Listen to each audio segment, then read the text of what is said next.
AGM होनी चाहिए, एक ओजीएम होनी चाहिए, एक जनरल बॉडी मीटिंग होनी चाहिए। पर जब स्टे लिया है और उसके ऊपर रजिस्ट्रार ऑफिस में जब लिखा हुआ है वेरी क्लियरली कि जब तक कि आगे जो मीटिंग्स होंगी, एजीएम होगी और वो जो भी होनी चाहिए, और जब तक वो नहीं होगी तब तक आप कैसे कोई एक्शन ले सकते हैं? जो मनमानी चल रही है ना, ये कहीं ना कहीं ये क्लासरूम में पॉलिटिक्स एंटर कर रही है। उन बच्चों का भविष्य क्या 8 लोग तय करेंगे?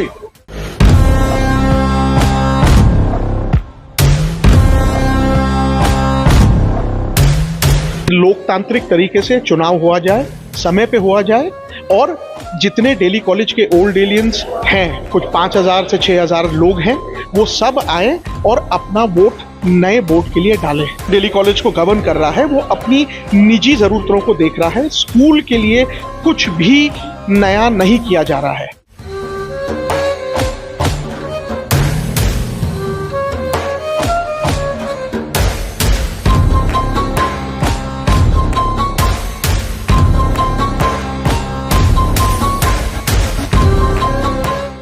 Delhi college board of governors की मनमानी पर कलेक्टर की नकेल। ईओजीएम नियमों को ताक पर रख संविधान बनाने की थी तैयारी। दिल्ली कॉलेज सदस्यों ने खोला मोर्चा, कलेक्टर शिवम वर्मा को की शिकायत। कलेक्टर से मिले डेलीगेशन ने लिखित शिकायत में कहा, अपने निजी हितों के लिए कॉलेज संविधान को बिना ईओजीएम संविधान बदलने का प्रयास किया। कलेक्टर को शिकायत करने पहुंचे दिल्ली कॉलेज सदस्यों में से मानवीय सिंह और रंजीत सिंह ने अपने आरोप और मांगे बताई। दिल्ली कॉलेज में मचे घमासान के बाद कलेक्टर शिवम वर्मा ने आज फर्म एंड सोसाइटी रजिस्ट्रार को दिल्ली कॉलेज बोर्ड गवर्नेंस पर लगे आरोपों की जांच करने को कहा। कलेक्टर के रुख को देखकर लग रहा है Delhi college board of governance को नियम अनुसार एजीएम जल्द कराना होगी। कलेक्टर साहब के पास आए थे, उन्होंने बहुत आराम से सुना हमारी जो दरख्वास्त थी। दिल्ली कॉलेज का भी जो करंट सिचुएशन चल रहा है, जो हालात चल रहे हैं और जिस हिसाब से ये एक तरह की मनमानी जो चल रही है, देखिए साहब, एक सब रजिस्ट्रार के पास एक रिक्वेस्ट गई थी, उन्होंने ऑर्डर ऑलरेडी पास कर दिया उसके लिए कि एक एजीएम होनी चाहिए, एक ओजीएम होनी चाहिए, एक जनरल बॉडी मीटिंग होनी चाहिए। उसके ऊपर पहले तो इन्होंने स्टे ले लिया, जो अभी प्रेजेंट बोर्ड है उन्होंने स्टे ले लिया। ठीक है साहब, स्टे ले लिया, उनकी कुछ न कुछ होगी, उनकी रिक्वायरमेंट्स ज़्यादा होगी या कम होगी, उन्होंने स्टे ले लिया, दैट्स फाइन, डिसएग्रीमेंट के ऊपर।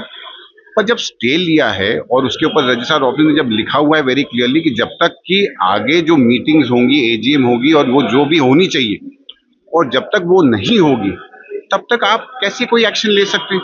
अब इन्होंने तो कॉन्स्टिट्यूशन बदलने ही के ऊपर ही आ गए, आमादा हो गए कि हम तो पूरा कॉन्स्टिट्यूशन ही बदल देंगे, पूरा अमेंडमेंट कर देंगे। उसके लिए एक मीटिंग हो रही है जो अभी 12 तारीख को, उसके विरोध में हम आए थे कलेक्टर साहब के पास। अब वो जब रजिस्ट्रार ऑफिस अभी चेयर पे नहीं है, सब रजिस्ट्रार जब चेयर पे होंगे और वो जब आएंगे और उसके बाद उनका जो डिसीजन होगा वो उसके बाद आप जो निर्णय लेना है आप उसका निष्क्रिय आप करिए उसको। अभी आपका चांस नहीं है लेने का। तो पर ये जो मनमानी चल रही है ना, ये कहीं ना कहीं ये क्लासरूम में पॉलिटिक्स एंटर कर रही है और जो नहीं होनी चाहिए। अब इससे जो आप चेंज कर रहे हो उससे कुछ बच्चों का फायदा भी तो हो। अगर बच्चों का कोई फायदा नहीं हो रहा है तो फिर उसको चेंज लाने की जरूरत क्या है? और वो आप करो, कोई भी चेंज के खिलाफ नहीं है, कोई भी एक पर्सनल इंसान के खिलाफ नहीं है, पर कम से कम अगर आप चेंज ला रहे हो तो सबके साथ मिल बैठ के डिसाइड करके और आपस में सहसम्मति से फिर आप चेंज लेके आइए, तो किसी को आपत्ति नहीं होगी। आप खुद अपनी मनमानी कर लेंगे और अपने हिसाब से ही सब चेंजेस लाएंगे, तो अब उसके लिए तो फिर सब कलेक्टर साहब ही डिसाइड करेंगे। ये जो करंट अभी जो बोर्ड मेंबर्स हैं वो चाह रहे हैं कि वो चेंज लाएं, और दिक्कत ये नहीं है साहब, दिक्कत ये है, साहब से हमने ये बात करी कि इलेक्शंस इनके सितंबर में एक इनकी मीटिंग हुई थी, जो मीटिंग हुई थी उसके अंदर इन्होंने डिसाइड किया इलेक्शन आगे बढ़ा दिए जाए 4 महीने, तो अप्रैल में कर दिया।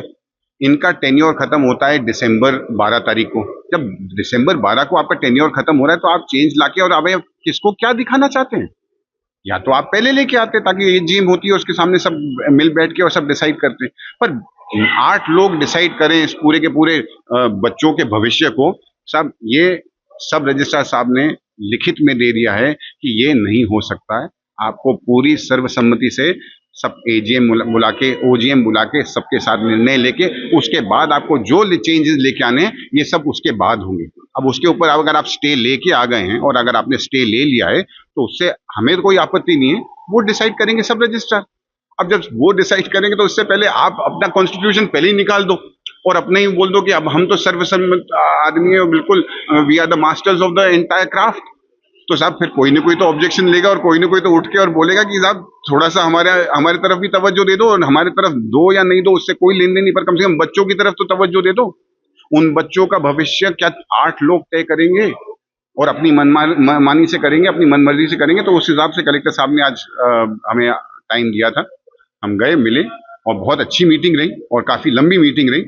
और उन्होंने भी यही कहा है कि भाई बच्चों के भविष्य के हिसाब से ये पॉलिटिक्स और ये नेतागिरी ये नहीं चलनी चाहिए, क्योंकि बच्चों का भविष्य है और इसको वो कंप्लीटली निवारण करेंगे उसका। देखिए साहब, हम सिर्फ चाहते हैं कि लोकतांत्रिक तरीके से चुनाव हुआ जाए, समय पे हुआ जाए, और जितने डेली कॉलेज के ओल्ड एलियंस हैं, कुछ 5,000 से 6,000 लोग हैं, वो सब आए और अपना वोट नए बोर्ड के लिए डालें।